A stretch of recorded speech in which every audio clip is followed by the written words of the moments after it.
Salam hormat dan salam Malaysia Medani. Bersama saya, Abang Muaz Lee Abang Abdul Samad dalam Berita Pagi Sarawak, edisi Jumaat 18 Ogos. Nilai-nilai perpaduan negara akan diperkukuh menerusi eksplorasi rukun negara di pelbagai peringkat lapisan masyarakat bersempena Bulan Kebangsaan dan Hari Malaysia. Menteri Perpaduan Negara Dato' Aaron Ago Dagang memberitahu eksplorasi tersebut kini merupakan program utama kementeriannya yang akan dilaksanakan di peringkat tadika, sekolah, institusi pengajian tinggi dan masyarakat umum. Langkah ini katanya adalah untuk meningkatkan penghayatan rukun negara sebagai teras penyatu paduan rakyat dan membangkitkan semangat patriotisme. Antara nilai yang ditekankan termasuk hidup secara demokratik, masyarakat adil dan saksama dan masyarakat progresif menerusi sains dan teknologi yang perlu dibacakan sebelum lafaz ikrar rukun negara. Kalau dulu biasanya kita lafaz rukun negara ada 5 principles. Tapi sekarang kita takkan cita-cita itu dibaca sekali. Sebab kalau kita melihat perpaduan itu terkandung dalam cita-cita rukun negara itu. Beliau berkata demikian ketika menjadi tetamu rakaman program Randa YFM Iban di RTM Kuching. Pelbagai program telah dirancang kementeriannya bagi menyemarakkan penghayatan rukun negara di semua peringkat bermula pelancaran eksplorasi rukun negara di Kuala Lumpur Sabtu lalu. Kementerian Pembangunan Wanita, Kanak-kanak dan Kesejahteraan Komuniti terus mempertingkat program advokasi mengenai kepentingan pendidikan seksual dalam pelbagai peringkat masyarakat. Menterinya Datuk Seri Fatimah Abdullah memaklumkan langkah ini penting memandangkan masih ramai ibu bapa dan masyarakat belum memahami dan sedar akan pentingnya pendidikan ini bukan sahaja untuk pelajar, malah ibu bapa sendiri. Pendidikan seksual bukan hanya menjurus kepada seks, namun modul yang diketengahkan merangkumi pengurusan diri dan langkah penjagaan ibu bapa yang sesuai untuk setiap fasa perkembangan anak-anak. One word that we can use to allay the fears of the parents and the people in the community ialah pendidikan seksual. Sexuality itu bukan equal to sex. Jadi kita berharap dengan itu mereka lebih merasa selesa dan juga yakin bila kita adakan program. Modul yang bertujuan untuk memberi kesedaran kepada generasi muda dan mendedahkan hak mereka dilihat dapat menyumbang kepada penurunan kes buang bayi dan remaja hamil di Sarawak. Tanpa mendedahkan statistik terkini, kedua-dua kes itu di Sarawak beliau berharap dengan kerjasama dalam komuniti dan pihak yang terlibat, kes buang bayi dan remaja hamil dapat dikurangkan sehingga 10% setiap tahun.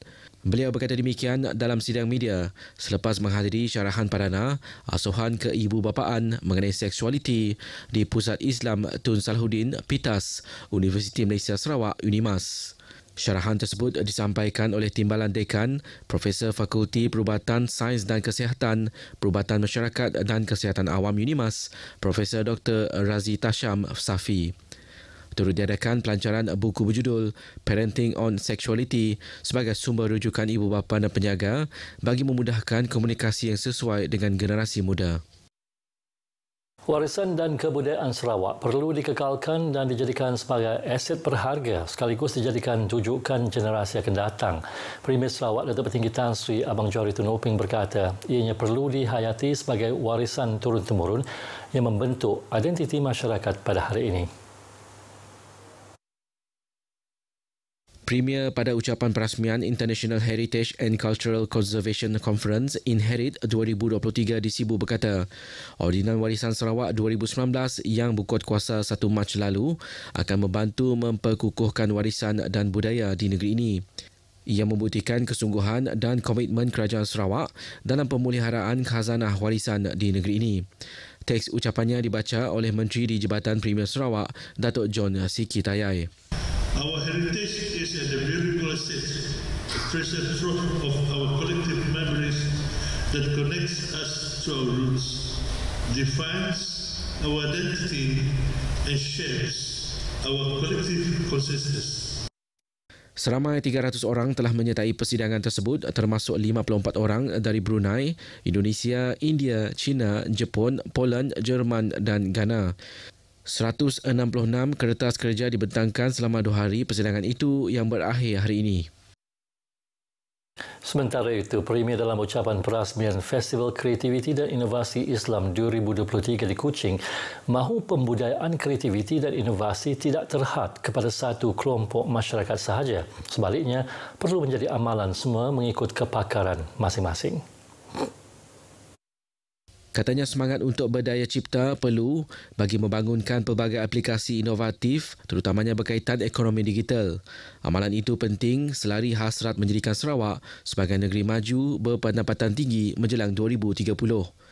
Mempelbagaikan pendekatan berdaya cipta untuk meningkatkan perkhidmatan telekomunikasi di luar bandar, misalnya membantu memenuhi keperluan penduduk agar tidak ketinggalan dalam membentuk ekosistem ekonomi digital.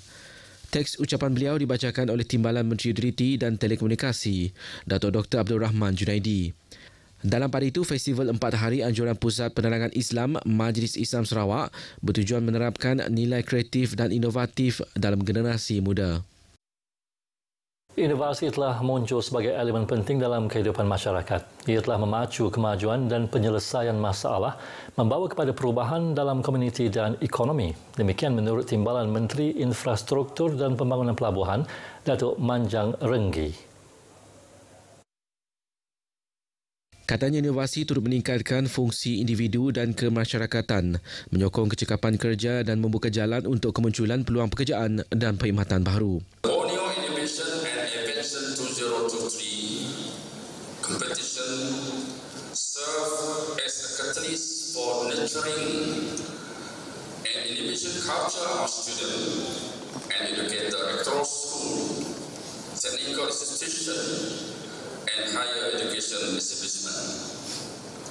This platform empowers students to engage with cutting-edge information, technology, and apply scientific principles in inventive and imaginative ways. Beliau berucap pada Majlis Penangguhan Pertandingan Inovasi dan Reka Cipta Borneo 2023 di Universiti Putra Malaysia, Kampus Bintulu. Program yang dianjurkan oleh College Vocational Bintulu dan UPM Kampus Bintulu adalah bersempena dengan sambutan 40 tahun College Vocational. Pada pertandingan tersebut, pasukan Universiti Tunku Abdul Rahman muncul johan bagi kategori menerusi projek Development of Eco-Friendly Interlocking Pave Block Using Waste Materials. Bagi kategori bukan teknologi pula dimenangi pasukan dari Labuan International School menerusi projek 14 Life Below Water. Manakala bagi kategori pengajaran dan pembelajaran, dimenangi pasukan dari College Vocational Sepang menerusi projek Autonomous Cooling and Monitoring System with IoT. Buat pertama kalinya, Majlis Bandaraya Miri menganjurkan Karnival Makanan Miri yang akan diadakan di Dataran Kipas Miri dan tempat letak kereta Stadium Terbuka Jalan Bintang bermula pada 25 Ogos hingga 7 September 2023. Ahli Dewan Undangan Negeri Adun Pujut yang juga Datuk Bandar Majlis Bandaraya Miri Adam E. Siusang berkata, ia adalah untuk memperkenalkan makanan dan minuman yang istimewa di Sarawak di samping merasai kemeriahan pesta makanan sambil menonton persembahan yang menarik pada setiap malam. Selain itu, karnival ini memberi peluang kepada vendor untuk mempromosikan produk makanan dan minuman mereka. Beliau berkata demikian dalam sesi temu bual radio di Miri FM. Menariknya, 105 vendor yang terlibat terdiri daripada pelbagai suku kaum, bangsa dan agama akan menjual hanya makanan yang istimewa, popular dan unik daripada suku kaum masing-masing. Pelancaran akan disempurnakan oleh Timbalan Premier Sarawak merangkap Menteri Kesihatan Awam, Perumahan dan Kerajaan Tempatan Sarawak, Datuk Seri Dr. Sim Kui Hian pada 29 Ogos 2023.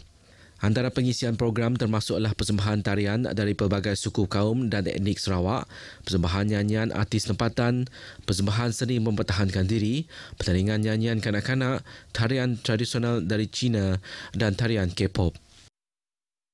Penduduk Bintulu digalakkan mengibarkan jalur gemilang dan bendera negeri di premis serta kediaman masing-masing bagi menyemarakkan lagi sambutan Bulan Kemerdekaan.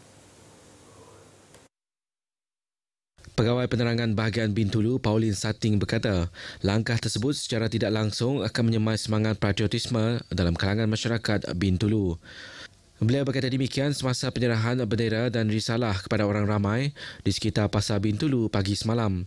Tambahnya lagi, kesedaran mengibarkan jolo gemilang seharusnya ada di dalam diri rakyat Malaysia tanpa mengira masa, malah tindakan tersebut seharusnya lebih meriah dengan ketibaan Hari Kebangsaan pada 31 Ogos ini nanti. Berita itu tadi mengakhiri Berita Pagi Sarawak edisi Jumaat 18 Ogos. Seterusnya ikuti Selamat Pagi Malaysia selepas ini bersama Ridwan dan Raja Sofia. Salam Malaysia Madani.